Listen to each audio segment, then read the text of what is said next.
आता तुमचे स्टुडंट एकदम डबल झाले असेल तर लास्ट टाइम आणि गुड आफ्टरनून.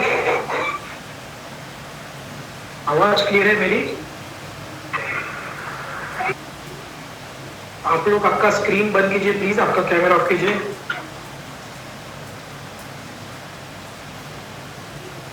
कैमरा ऑफ कीजिए प्लीज आपका.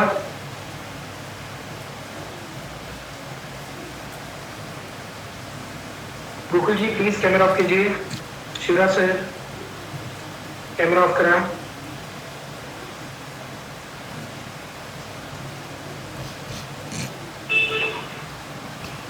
शिवराज सर कैमरा ऑफ करा प्लीज.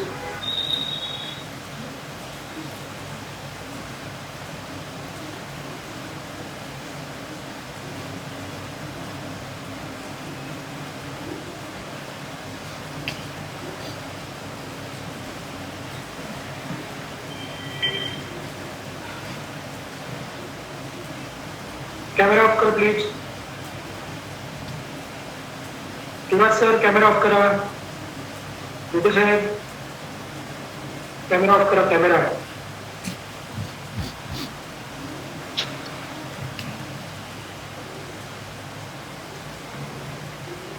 कॅमेऱ्याचा सिम्बॉल आहे ना ते तिथे बंद करा.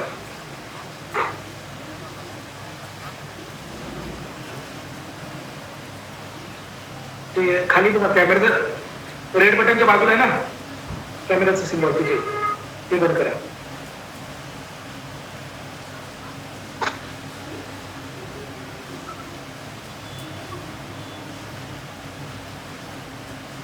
Okay sir.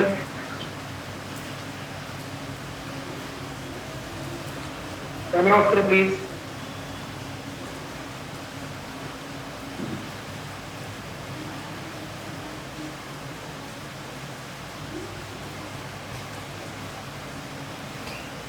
आपका अगर कैमरा ऑन रहेगा ना तो यहाँ पे पीछे दो दो स्क्रीन दिखेगा, डिस्टर्बेंस होता है. कोशिश करो इसको ऑफ रखने. ठीक है.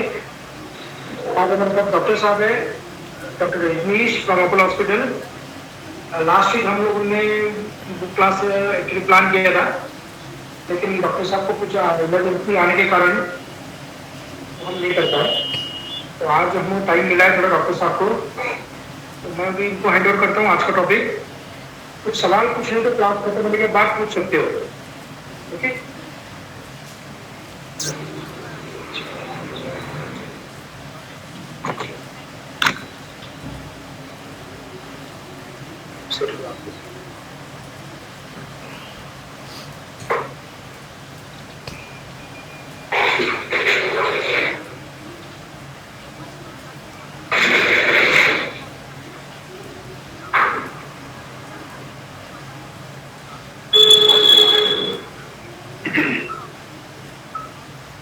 हेलो, क्या आप सुन सकते हैं? Yes sir. Yes sir.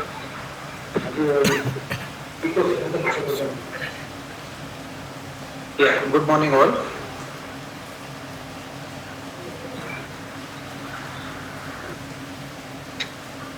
Hello, clear है. आपको आवाज आ रही है? Sir yes sir. सो मेरा नाम डॉक्टर रजनीश है. इको होते आवाज. इको होते लांब एकच सर, मला ब्लूटूथ काढून घेऊ देतो.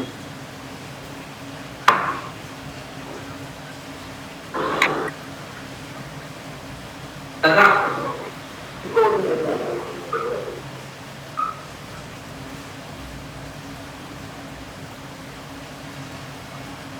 हेलो,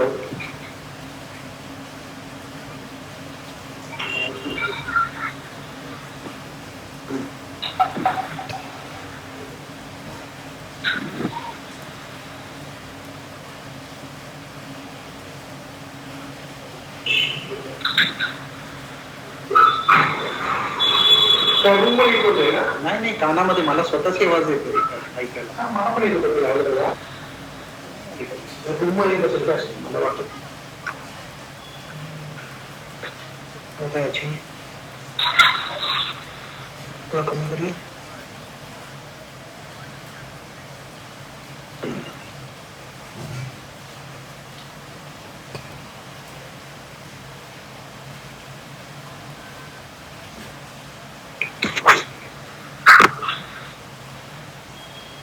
हल्का ना कभी तो नहीं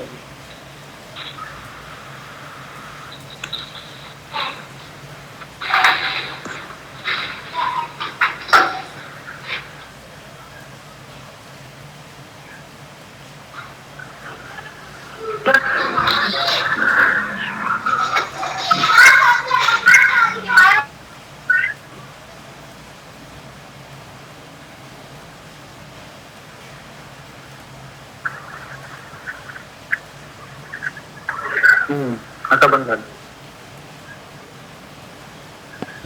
बंद झालं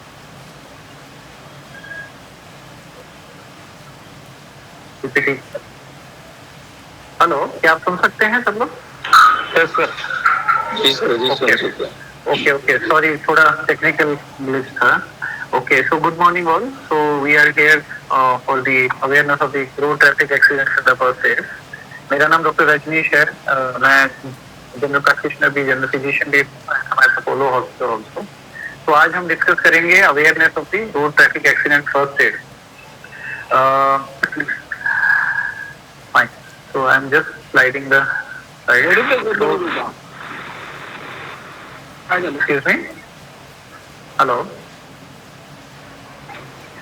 So yes. So ये आप फर्स्ट स्लाइड देख रहे हैं जिसमें हम देख पा रहे हैं कि every year more than 1.17 million people die in road crashes.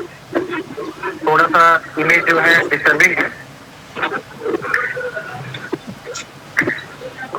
आवाज इस पर आवाज. So many people are killed or disabled.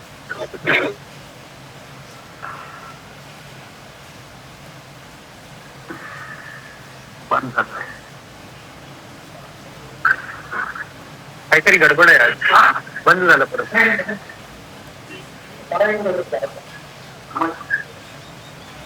Fine. So first image, every year 1.17 million people die in road crashes around the world.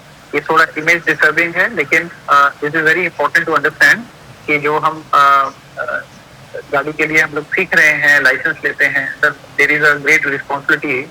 हमारे पे भी इतना responsibility है कि हम उसको अच्छे से चलाएं.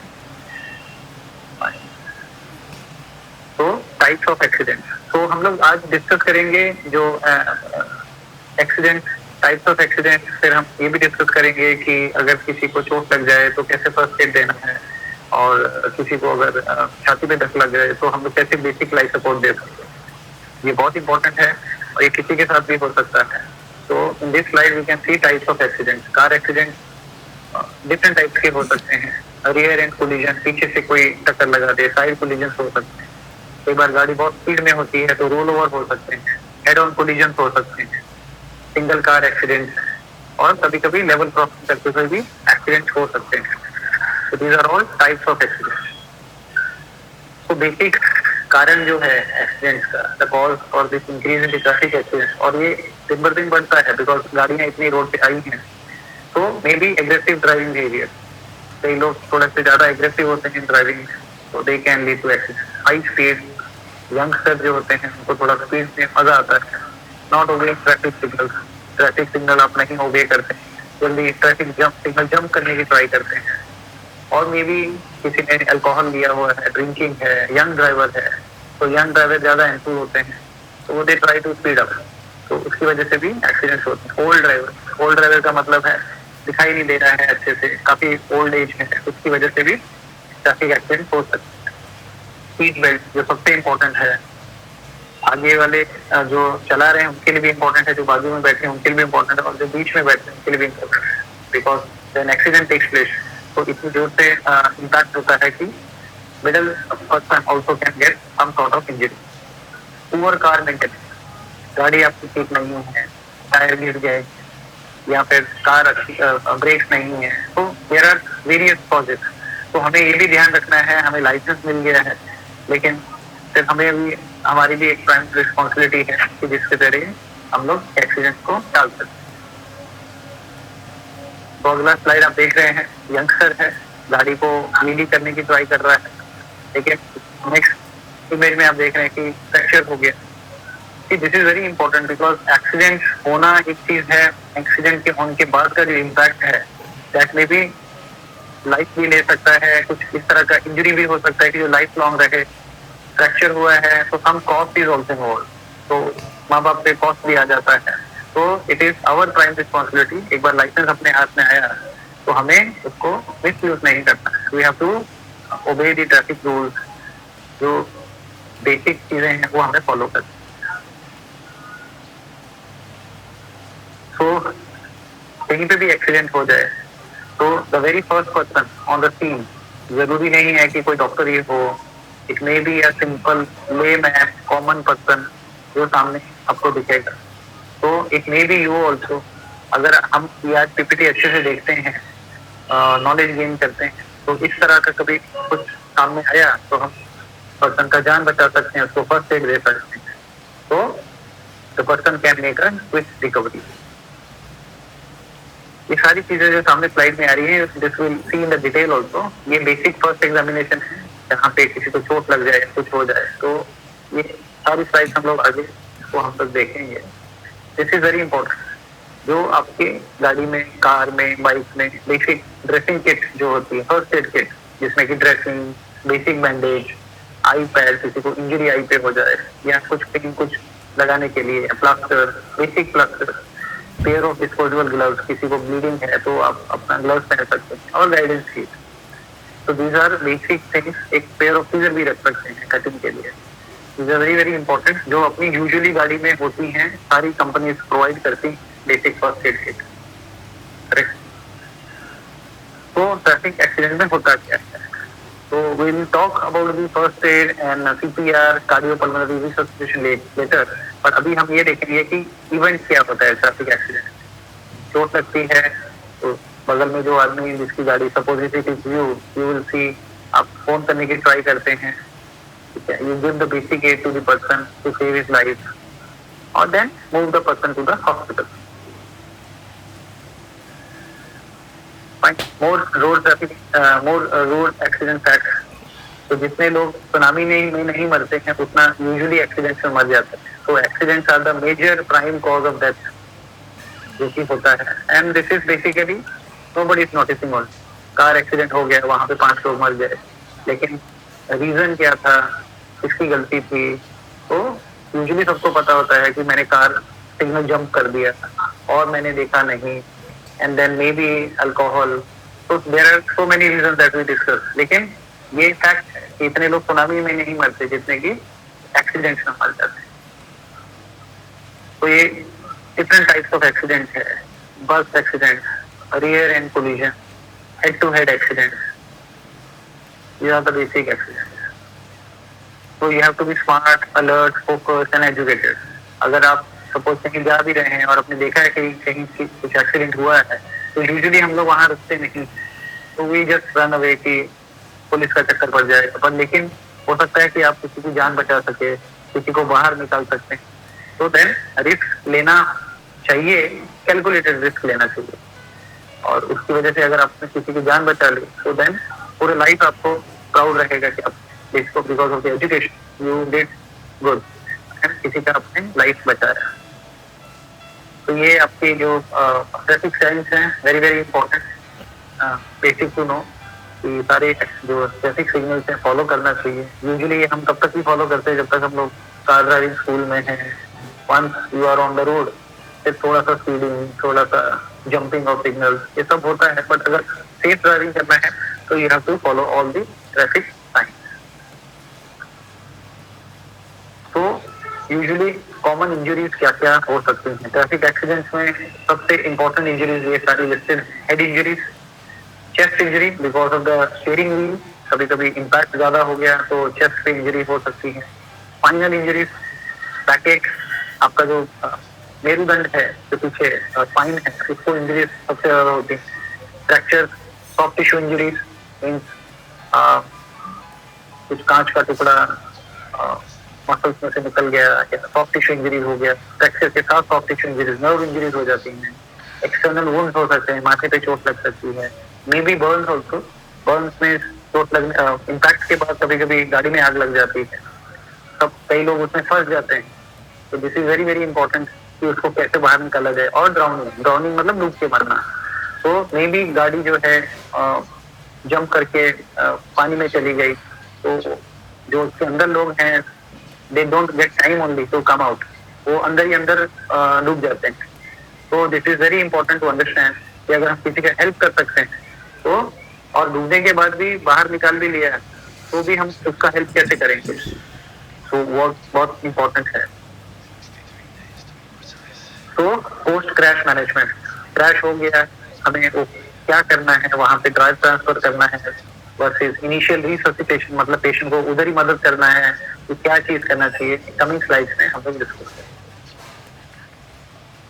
क्रैश साइट मैनेजमेंट, इसका मतलब ये है कि सपोज कहीं कुछ एक्सीडेंट आपने देखा है तो make the crash site safe. आपको बहुत सारी गाड़ियों में उनके रियर इसमें डिक्की में कुछ साइन होते हैं, सपोज नाइट टाइम में कुछ एक्सीडेंट हो जाता है तो they are all glowing sign, so that पीछे से और दूसरा गाड़ी आके उसको टक्कर ना मार दे, so that we can C.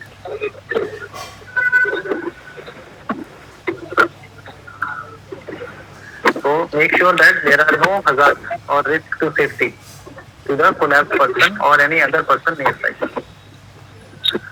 Somebody's mic is on. Kindly off the mic, please. Yeah. So किसी का माइक चल रहा है, please off the mic, switch off the mic. आवाज आ रहा है, कौन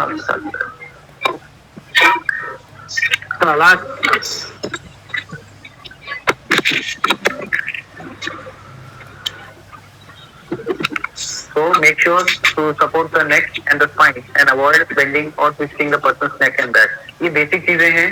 जब किसी को चोट लगता है उसका नेक और स्पाइन को हमें कैसे संभालना है, अगर हमने देखा है कोई चोट में है तो उसको कैसे हम मैनेज करेंगे, नेक्स्ट स्लाइड देखते हैं। तो पोस्ट क्रैश मैनेजमेंट में इमीडिएट फेज ये होता है जिसमें हमें इमरजेंसी मेडिकल केयर देना है, या हमें medical care to treat and stabilise करना है, और बाद में रिहेबिलिटेशन फेज होता है जिसमें चोट लगने के बाद हॉस्पिटल में जो रिहेबिलिटेशन होता है उसको हमें मैनेज करना है। तो crash victim management immediate phase में somebody's mic is on, please off the mic। किसी का माइक चल रहा है, ओके। तो हम लोग ट्राइएज वर्ड यूज करते हैं। ट्राइएज का मतलब होता है जिसमें सपोज कोई बस में एक्सीडेंट हो गया, उसमें 20 लोग थे, तो 20 के 20 को चोट लगा है, लेकिन उसमें से कुछ ऐसे भी होंगे जिनका डेथ हो गया, या जो अभी ऐसी स्टेज में है जिनको बचाया जा सकता है, और जो ऐसे भी हैं थर्ड कैटेगरी जिसमें उनको माइनर चोट लगा है। तो ट्राइएज का मतलब होता है सेग्रीगेशन, मतलब हम किसको पहले ध्यान देंगे, जो पूरी तरह से इसका डेथ हो गया है, आपने उसका नंबर देखा है, आपने उसको पल्स चेक करा है, तो वो हमें देखने का जरूरत नहीं पड़ना चाहिए, बिकॉज उसके ऊपर हम कुछ नहीं कर सकते। हमारा सबसे ज्यादा ध्यान सेकंड कैटेगरी में है जिसमें ऐसा चोट लगा है जिसमें ब्लीडिंग हो रही है या पेशेंट ब्रेथलेस हो रहा है, उसके ऊपर हमें ज्यादा ध्यान देना है। तो इसको ट्राइएज प्रोसेस बोलते हैं। तो रिससिटेशन का मतलब है कि हम उसको कैसे रिवाइव कर सकते हैं। किसी को छाती पे चोट लग गया तो हम उसको कैसे रिवाइव कर सकते हैं, जैसे कि उसका एयरवे, उसका ब्रीदिंग चेक कर सकते हैं, उसका सर्कुलेशन मतलब उसका पल्स सब हो रहा है कि नहीं हो रहा है, चल रहा है कि नहीं चल रहा है, and then safe evacuation from the vehicle. चोट लग गई, गाड़ी के अंदर ही बैठे हैं, पेशेंट जो व्हील है उसका बेंड होकर छाती को अटक गया है, तो we will try to take this person out, because impact हुआ गाड़ी में, कभी भी आग भी लग सकता है। तो पेशेंट जो है वैसे बचा लेंगे, लेकिन अगर आग लग गया तो उसको बचाना मुश्किल हो जाता है। तो सबसे पहले सेफ इवैक्यूएशन भी करना है, देन उसको हम लोग फर्स्ट एड देंगे। फर्स्ट एड हम आगे डिस्कस करेंगे, और उसको कैसा हम लोग सेफली ट्रांसपोर्ट कर दें हॉस्पिटल। तो this is all about the crash victim management. हम उसको क्या चेक करेंगे, उसका ब्रीदिंग चेक करेंगे, पेशेंट ब्रीथ कर रहा है कि नहीं कर रहा है, look for the movement of the chest. कभी कभी पेशेंट जो है शॉक में चला जाता है, ब्रीथ नहीं कर पा रहा है, तो अगर वो ब्रीथ कर रहा है तो हमें उसको, जो हम लोग CPR बोलते हैं, कार्डियोपल्मोनरी रिससिटेशन, जिसमें छाती पे हम लोग उसको पंपिंग करते हैं, वो देने का जरूरत नहीं होता है। हमें उसका we have to listen the sound of breathing and feel अगर उसको पेशेंट को सांस आ रही है नहीं आ रही है, ये सब हम आगे डिस्कस करते हैं। तो if the person is breathing normally, roll them on their side. इसका मतलब ये है कि अगर पेशेंट जो है या विक्टिम जो है नॉर्मल ब्रीदिंग कर रहा है, उसको प्रोबेबली उसको इम्पैक्ट की वजह से जो ट्रॉमा आया है, उसको सिर्फ हमें रोल ऑन साइड में कर देना, ताकि अगर वो वॉमिटिंग भी करता है बिकॉज ऑफ द इम्पैक्ट, तो उसके लंग्स में नहीं उतरना चाहिए। This is very very important, क्योंकि अगर वो सीधा लेटा है तो पेशेंट का जो भी खाया पिया होगा उसके लंग्स में उतर सकता है, उसको निमोनिया हो सकता है, पेशेंट का डेथ इमीडिएट हो सकता है। तो रिलैक्सिंग पोजीशन जो है, जो पेशेंट ठीक है ब्रीथ कर रहा है, उसको हम लोग हमेशा साइड में लेटाते हैं, ऑन वन साइड, सीधा नहीं लेटाते। तो ब्रीदिंग, तो make sure that their head is tilted back. Breathing के लिए सबसे इंपॉर्टेंट है, कई बार ऐसा होता है कि कोई ओल्ड एज विक्टिम है जिसके मुंह में नकली दांत है, तो इम्पैक्ट की वजह से वो दांत भी टूट के उसके गले में अटक जाता है। तो हमें ये भी देखना है कि कहीं कुछ फंस तो नहीं गया, so that we can remove. और हमें बेसिक फर्स्ट एड तब तक ही देना है जब तक पैरामेडिक, जो कि एम्बुलेंस नहीं आ जाती, तब तक हम दे सकते हैं। तो ये आप देख पा रहे हैं डिफरेंट टाइप्स ऑफ इंजरीज जो होती हैं, जैसे हमने सॉफ्ट टिश्यू इंजरीज बोला था, जिसमें पैर में सॉफ्ट टिश्यू इंजरीज के साथ साथ उसका बोन भी टूट गया है।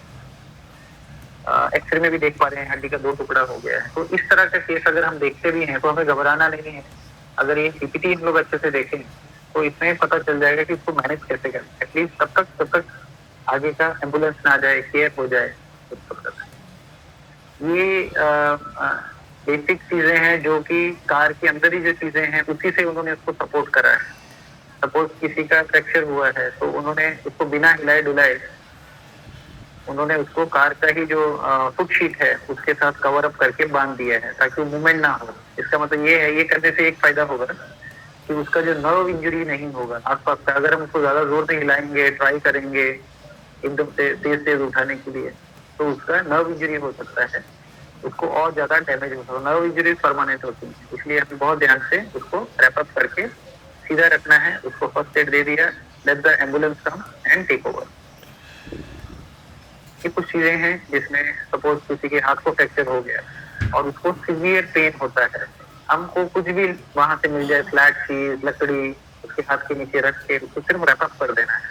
इससे ज्यादा हम लोग फर्स्ट एड इस चीज से कुछ नहीं दे सकते, बिकॉज ये करने से उसका मूवमेंट कम होगा, उसको पेन कम होगा और उसका नर्व इंजरी से वो बचेगा।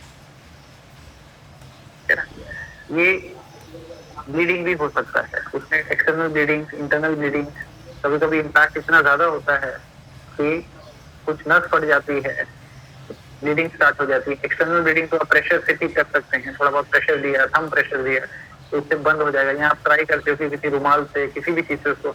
इंटरनल ब्लीडिंग जो होती है, अंदर का मेजर आर्टरी जो कि ब्लड वेसल है, वो फटने की वजह से होता है और वो पूरा लाइफ थ्रेटनिंग। अगर ब्लड ज्यादा बह गया तो उसको बचाना मुश्किल हो जाता है। इसीलिए जो इंटरनल इंजरीज है वो डेंजरस है। इंजरी को हम लोग कैसे बंद कर सकते हैं? डायरेक्ट प्रेशर, सपोज किसी के माथे पे इंजरी लगा है, आप देखेंगे तो बिल्कुल टेम्पल्स में, टेम्पल्स मतलब अपना माथे के साइड में ही जो आर्टरी है, तो अगर उस पर प्रेशर दें हम तो वो ब्लीडिंग बंद हो सकता है। अगर किसी के हाथ पे चोट लगा है, आर्म पे चोट लगा है, तो उसका जो आर्म पिच है वहां प्रेशर देंगे तो वहां का जो मेजर ब्लड वेसल है वो बंद हो जाता है, ब्लीडिंग रुक सकती है।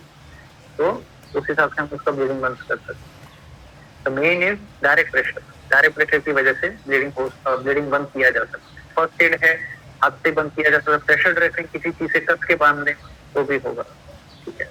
तो this is only till the ambulance arises.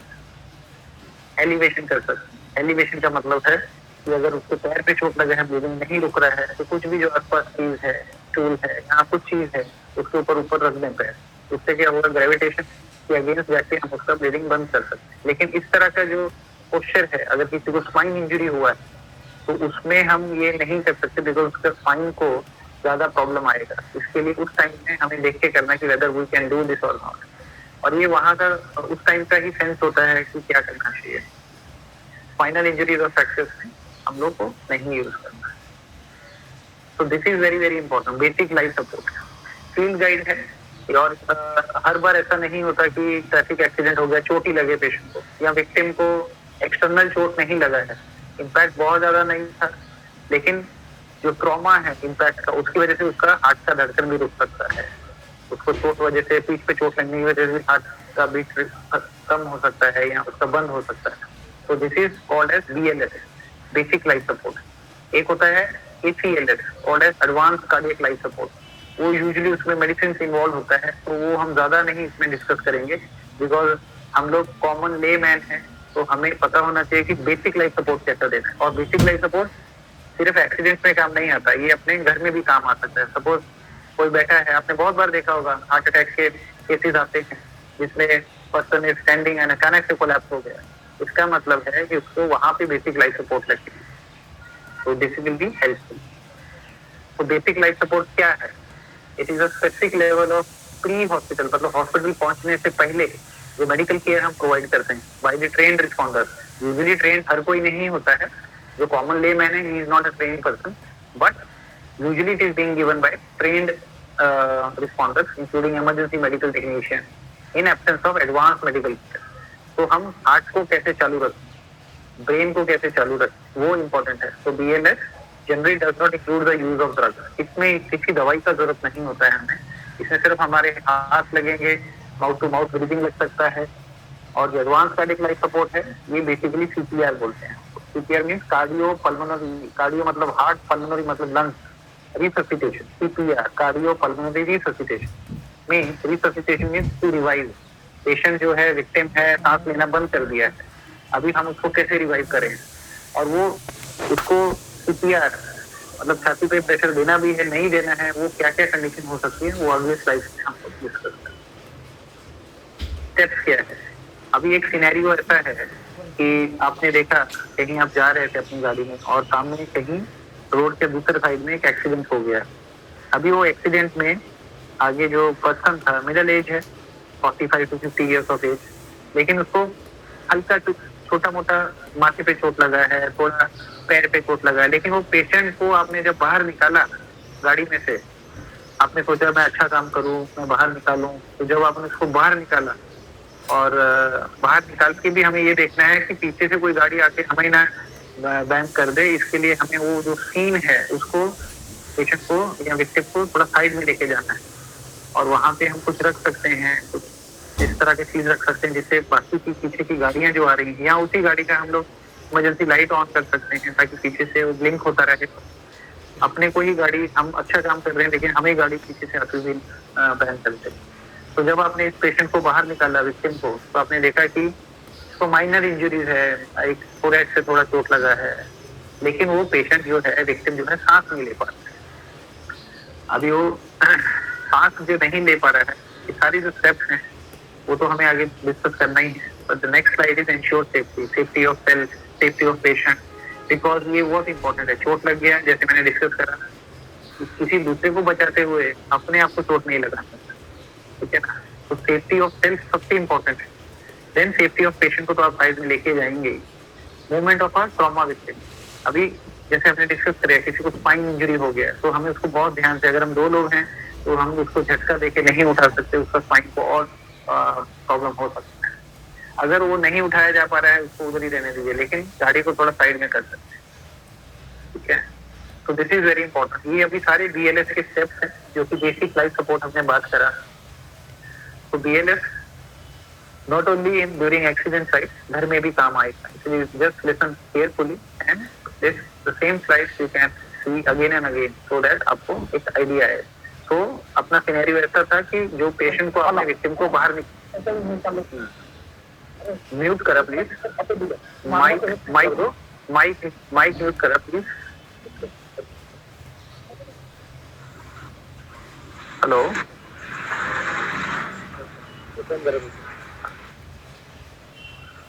तो ये पहला स्टेप है BLS का, जिससे हम लोग पेशेंट को, कोणाचा माइक ऑन आहे, प्लीज म्यूट करा. So we have to assess the response.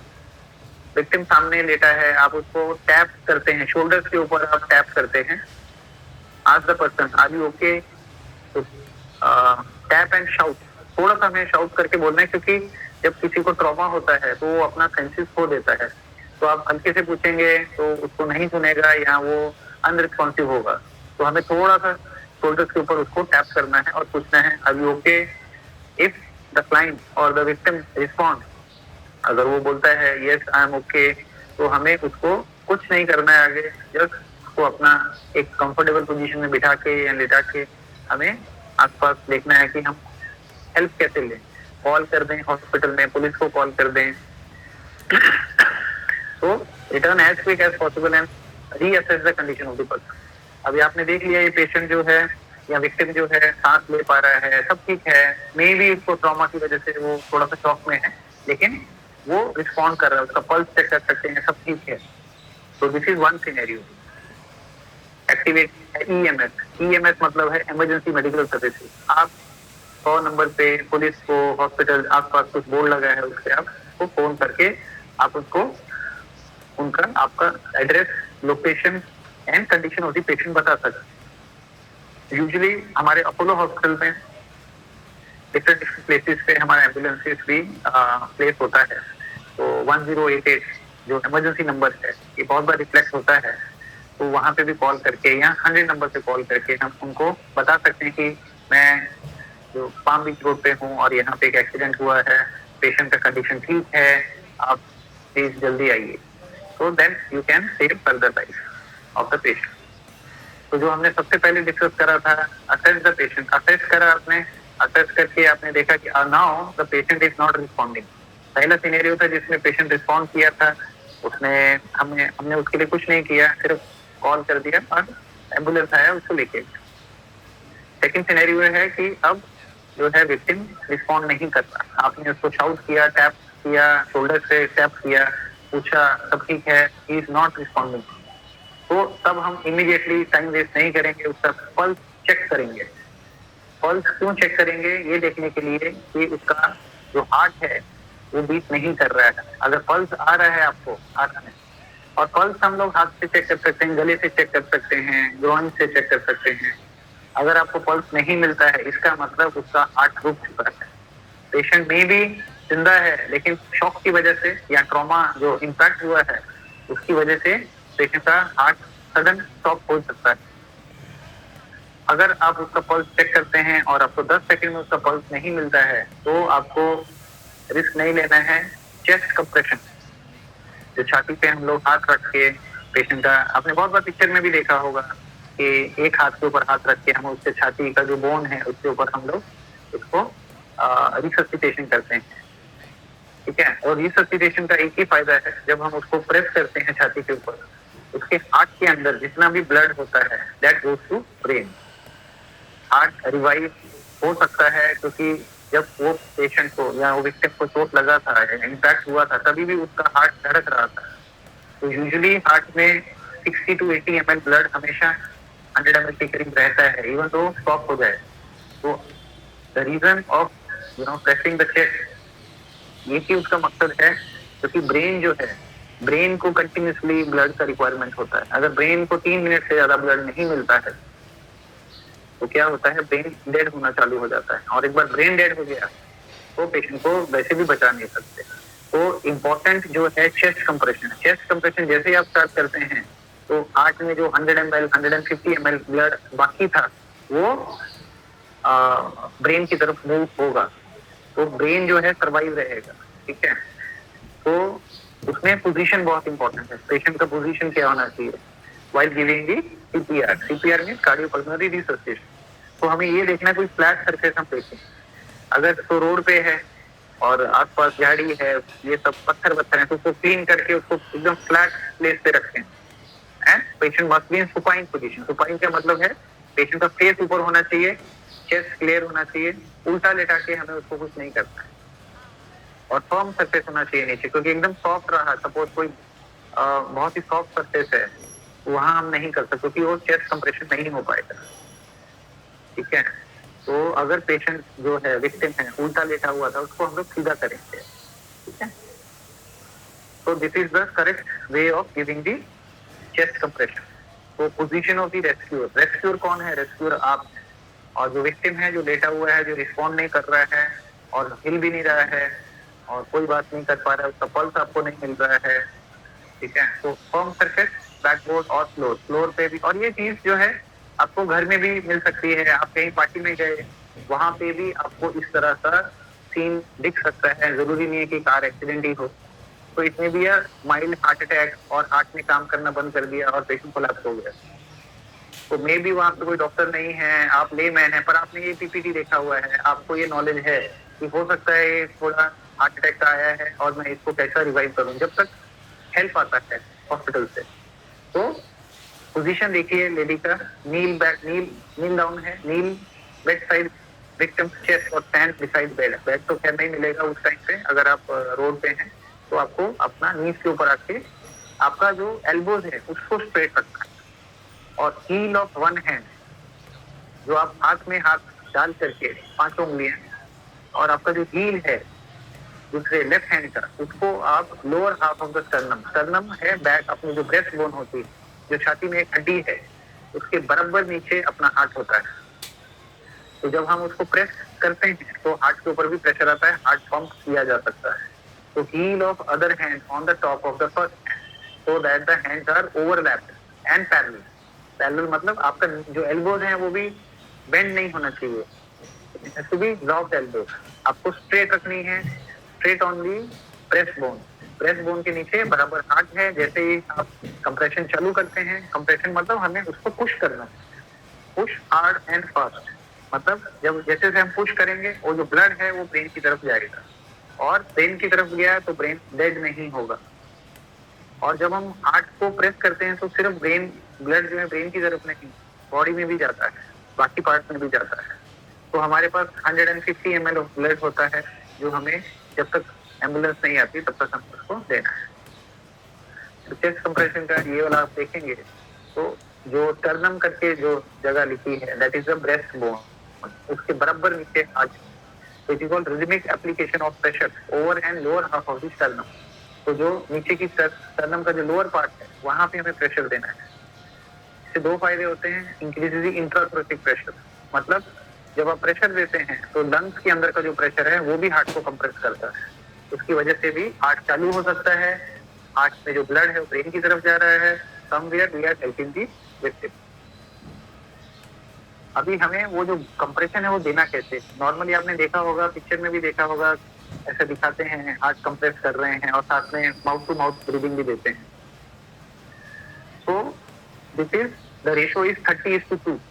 हम बोलते हैं कि 30 बार आप उसको प्रेस करेंगे और 2 बार उसको माउथ टू माउथ ब्रीदिंग दे सकते हैं। माउथ टू माउथ ब्रीदिंग देना इस एक्सीडेंट के टाइम पे जो पेशेंट के मुंह से खून जा रहा है वो हम आगे डिस्कस करेंगे, उसको हम लोग कैसे टैकल कर सकते हैं। लेकिन सपोज ये आपका खुद का ही रिलेटिव है, आपकी वाइफ है, कोई भी है, अगर उसमें होता है तो माउथ टू माउथ ब्रीदिंग दिया जा सकता है। या हम लोग रुमाल रख के, पेशेंट का मुंह क्लीन करके, फिस्ट बना करके, कैसे भी, तो हम उसमें लिखा है, this is very important because जब हम उसको आर्टिफिशियल रेस्पिरेशन देते हैं तो उसमें भी हमारा तो हम ब्रेथ दे रहे हैं, उसमें भी कुछ पार्ट ऑफ ऑक्सीजन होता है that can revive the patient. तो इसमें लिखा है पुश हार्ड पुश फास्ट, हमें प्रेस करना है ताकि 2.5 इंचेस वो जो ब्रेस्ट बोन है वो थोड़ा कंप्रेस करे। अगर हम बिल्कुल हल्के से दे रहे हैं तो हार्ट कंप्रेस नहीं होगा। तो ये ऑलमोस्ट पर सेकेंड एक कंप्रेशन है। अगर आप 2 लोग हैं तो टर्न बाय टर्न कंप्रेशन ले सकते हैं। द रीजन इज एक आदमी थक जाता है कंप्रेशन करके तो दूसरा आदमी ले सकता है। तो कंप्रेशन डेप्थ कितना है, at least 2 inches, 5 centimetre, not more than 2.5 inch. क्योंकि अगर आप बहुत ज्यादा जोर से दबाएंगे वो जो ब्रेस्ट बोन है वो भी क्रैक हो सकती है। तो यूजुअली इट्स अ रिकॉइल होता है, ये बोन जो है रिकॉइलिंग बोन है। तो जैसे आप प्रेस करते हैं तो वापस ऊपर आता है। तो release completely to allow the chest to fully recoil. इसका मतलब है जब आप कंप्रेशन देते हैं तो छोड़ना है, फिर कंप्रेशन देना है, छोड़ना है ताकि ऊपर आ पाए। 30:2 का रेशियो है, 30 बार कंप्रेशन, 2 बार artificial respiration. Do not bounce your hand up and down on the victim's chest. Bounce नहीं करना है, हाथ आपके स्ट्रेट रहेंगे, एल्बो आपकी स्ट्रेट रहेगी, आपको एल्बो से उसको जस्ट कंप्रेस करना है। Never use the palm of your hand. आपको आपका हाथ का जो पाम है उससे नहीं प्रेशर देना है, बट आपको जो आपका हील है पाम का, उससे आपको ब्रेस्ट बोन को कंप्रेस करना है। तो चेस्ट कंप्रेशन यूजुअली टायरसम प्रोसीजर होता है। अगर पेशेंट थोड़ा रिस्पॉन्ड कर रहा है, आपको दिख रहा है कि मैंने किया और पेशेंट थोड़ा सा इसमें भी आ रहा है, होश में भी आ रहा है, तो कंप्रेशन चालू रखना चाहिए जब तक पूरी तरह होश नहीं आता। तो व्हेन 2 और मोर रेस्क्यूज अवेलेबल, आपके साथ आपको कोई फ्रेंड भी है, तो हम लोग स्विच ओवर कर सकते हैं। 2 मिनट उसने दिया, 1 मिनट आपने दिया, 30 कंप्रेशन आपने दिया, फिर उसने दिया, तो तब तक एक आदमी जो है कॉल कर सकता है पुलिस को, हॉस्पिटल को, जब तक आप कंप्रेशन दे रहे हैं। So advanced airway and 2 rescues. Usually continuous chest compression at a rate of 100 and 120 per minute without pause for ventilation. So usually per second per compression होता है, मतलब ये काफी टायरसम प्रोसीजर हो सकता है। Lay rescuers should continue CPR until an AED arrives. कभी कभी क्या होता है, बहुत सारे लोगों में थोड़ा सा मेडिकल टर्म्स भी इसमें है, हम लोग AED बोलते हैं, ऑटोमेटेड इलेक्ट्रॉनिक डिफिब्रिलेटर। कभी कभी हार्ट जो है बंद हो जाता है, उसको शॉक देने के लिए भी पिक्चर्स में देखा होगा, हॉस्पिटल में डॉक्टर शॉक देते हैं। तो यूजुअली ये एक लेमैन तो नहीं कर सकता, जहां तक हम लोग कर सकते हैं that is a BLS, basic life support दिया, आपने अपना काम कर दिया and you are still doing जब तक एम्बुलेंस नहीं आ जाता, तो दैट वी कैन। तो this is next step, airway. तो जब आप पेशेंट को CPR दे रहे हैं, तो CPR देने के पहले भी हमें उसका एयरवे ओपन रखना है। एयरवे का मतलब ओपन रखने से ये है कि अगर हम पेशेंट का जो चिन है, हम थोड़ा सा हेड एंड चिन लिफ्ट करेंगे तो उसका एयरवे थोड़ा खुल जाता है। कभी कभी ऐसा होता है, ओल्ड एज पेशेंट है, दांत अटक गया, या patient at the time of driving जब वो इम्पैक्ट हुआ था, वो कुछ खा रहा था, सपोज एप्पल खा रहा था, आधा टुकड़ा उसके गले में अटक गया, तो वो हमें बाहर निकालना है। या कुछ सी कि भाई उसमें कुछ अटका तो नहीं, उसकी वजह से उसका एयरवे क्लियर नहीं है। हो सकता है कभी कभी CPR का जरूरत ही ना पड़े, एयरवे में से कुछ अटका है, निकाला तो उसका ब्रीदिंग चालू हो जाता है। तो एयरवे ओपन करना जरूरी। फिर ब्रीदिंग, हम पेशेंट को ब्रीदिंग चेक करते हैं। जैसा कि पहले बताया कि अगर पेशेंट ब्रीद कर रहा है, आप उसका छाती देख रहे हैं कि ऊपर नीचे हो रहा है, तो उसको CPR देने का बिल्कुल जरूरत नहीं, बिकॉज अगर कोई आदमी ब्रीद कर रहा है नॉर्मली, उसको CPR देंगे तो उसको ज्यादा डैमेज होगा। So we have to look, listen, feel any sign of breathing. ठीक है ना? So after the first set of chest compression, the airway is open and the rescue delivers through breath. जब आप उसको chest compression करते हैं, साथ में ही आपने उसका airway भी open कर दिया, तो कुछ compression देने के बाद उसको एक mouth to mouth rescue breath जो बोलते हैं, वो हम लोग दे सकते हैं। So giving rescue breath, ये है use a barrier device of some type while giving breath. कभी कभी अभी आपका पेशेंट पहचानता नहीं है, आप किसी की हेल्प के लिए जाते हैं और वहां पे पेशेंट के माउथ में भी दांत टूट गए, खून निकल रहा है, तो सिर्फ चेस्ट कंप्रेशन दे रहे हैं, लेकिन उसको ब्रीदिंग का भी जरूरत है। तो देयर आर मैकेनिकल डिवाइसेस कुछ आते हैं जो हम पेशेंट के मुंह पे रख के भी हम उसको ब्रीदिंग दे सकते हैं, पर यूजुअली इस तरह के डिवाइसेस अपनी गाड़ी में नहीं होते हैं। पर कुछ प्लास्टिक के कुछ इंस्ट्रूमेंट्स, कुछ रैपर्स आते हैं जो कि रखना चाहिए, कभी इस तरह का हो जाए तो can be used. Deliver each rescue breath over 1 second, हर सेकंड में एक रेस्क्यू ब्रेथ हम ले सकते हैं 30:2 के कंप्रेशन में। तो give us sufficient tidal volume, this are little medical terms. Tidal volume मतलब उतना प्रेशर देना चाहिए 100 to 60 600 ml तक। अवॉइड रैपिड और फोर्सफुल ब्रेथ, और हमें बहुत ज्यादा जोर से उसको ब्रीदिंग नहीं देना है, बिकॉज उससे भी उसको डैमेज हो सकता है, बिकॉज बहुत सारा एयर एंट्री करता है लंग में, ठीक है ना। तो when an advance airway is in place during 2% CPR, जब 2 लोग हैं, हम लोग 8 to 10 ब्रेथ पर मिनट दे सकते हैं। मेथड ऑफ रेस्क्यू ब्रीदिंग, ये आपने देखा, सबसे पहले हमने पेशेंट को असेस करा, ब्रीदिंग चेक किया, ब्रीदिंग चेक करने के बाद कुछ कंप्रेशन दिए, फिर उसका हमने हेड टिल्ट और चिन लिफ्ट करा, उसके बाद हमने उसको एक रेस्क्यू ब्रेथ दिया। अगर आप ये देख पा रहे हैं थर्ड इमेज जिसमें एक प्लास्टिक का शीट है, ये they are readily available in market, तो ये भी कुछ शीट हम रख सकते हैं अपना गाड़ी में। माइक कुणा का माइक चालू है, प्लीज म्यूट करा, माइक म्यूट करा प्लीज। तो ये जो थर्ड इमेज आप देख पा रहे हैं जिसमें कि प्लास्टिक शीट है, उसमें पेशेंट का फेस बना हुआ है और एक रेड कलर का जो माउथ का पार्ट है, सिर्फ इतना ही पार्ट ओपन होता है, वो हम पेशेंट के मुंह पे रख के हम इसको भी रेस्क्यू ब्रेथ दे सकते हैं, क्योंकि रेस्क्यू ब्रेथ इंपॉर्टेंट हो सकता है यहाँ पे पेशेंट को आर्टिफिशियल रेस्पिरेशन की जरूरत पड़ती है। और मैं बार बार बोल रहा हूँ कि this is not only for traffic accident, ये कहीं पे भी, मॉल में, घर में, कहीं पे भी हो सकता है। अगर हमें बेसिक नॉलेज है कि सीपीआर जो बेसिक लाइफ सपोर्ट कैसे देते हैं, फर्स्ट एड तो मोर और लेस सब लोग को थोड़ा पता होता है कि ब्लीडिंग हो रही है, उसको प्रेशर दे दो, उसके नीचे लकड़ी रखो, रैप कर दो, लेकिन this is very important, BLS, basic life support.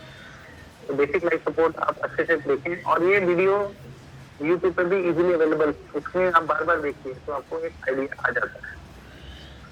Next है, थोड़ा सा एडवांस होता है कि ईडी मशीन, ये कभी कभी ये बहुत सारे मॉल्स में भी आजकल रखने लगे एडवांस जो ऑटोमेटेड इलेक्ट्रिक डिफिब्रिलेटर जो होता है, ये हार्ट को एक शॉक दे सकता है जिससे हार्ट चालू हो जाता है, पर लिटिल बिट थोड़ा सा एडवांस है, इसके लिए थोड़ी ट्रेनिंग लगती है।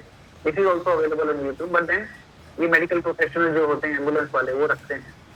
तो अगर उनको लगता है हार्ट रुक गया है तो वो एक शॉक डिलीवर कर देते हैं जिससे हार्ट रेट वापस एकदम में आ जाता है, स्टार्ट हो सकता है। तो आप देखें नीचे रिकवरी पोजीशन लिखा है। रिकवरी का मतलब ये है अभी आपने पेशेंट को रिवाइव कर दिया, पेशेंट ठीक है, ब्रीदिंग करने लग गया, तो अभी उसको क्या पोजीशन में रखना चाहिए? तो the left lateral position, lateral position का मतलब है साइड वाइज लेटाना, बिकॉज अगर फिर भी प्रेशर की वजह से पेशेंट को उल्टी होता है, वॉमिटिंग होता है, तो साइड से बाहर आ जाएगा। नहीं तो क्या होगा, अगर वो सीधा लेटा है अभी भी तो उसके लंग्स में उतर जाएगा, पेशेंट को निमोनिया, सडन कोलैप्स हो सकता है। तो drive save, save us and save yourself. तो ये पीपीटी दिखाने का एक ही मतलब था, one is first aid, second is BLS, basic life support, so that आप अपना तो कोई फ्रेंड है या कहीं किसी की मदद करनी पड़ जाए तो you can always help them. I hope आपको समझा होगा सारा, एंड देन प्लीज कितनी क्वेश्चन आर देयर आप हमें बताइए, you can always ask the question.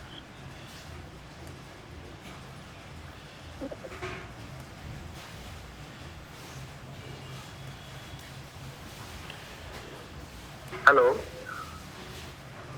कुणाला काय क्वेश्चन्स वगैरह विचारायचं आहे का?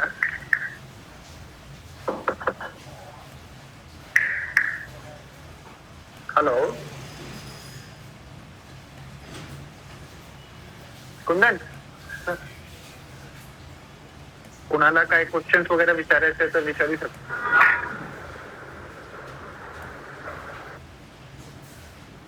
काय क्वेश्चन विचारायचं त्यांना? नहीं कुणाला